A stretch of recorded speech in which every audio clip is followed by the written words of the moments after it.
ప్రభువు మీతో ఉందురుగాక. నీ ఆత్మతోను ఉండునుగాక.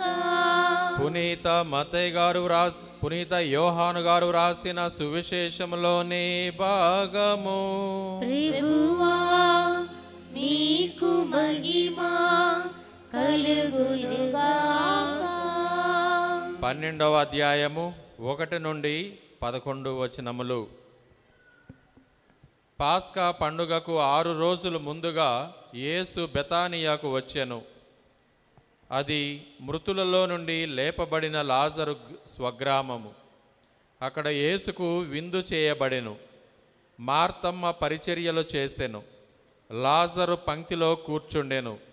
అప్పుడు మరియమ్మ విలువైన స్వచ్ఛమైన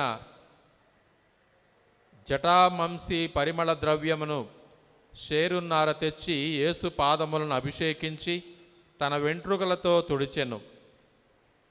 ఆ పరిమళముతో గృహమంతయు గుబాళించెను.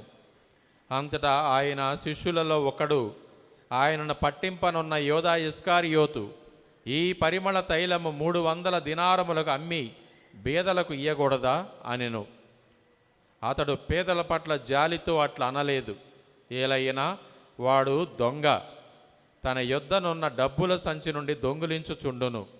అప్పుడు యేసు ఆమెనట్లు చేయనిండు. నా భూస్థాపన దినమునకై దానిని ఉంచుకోనిండు.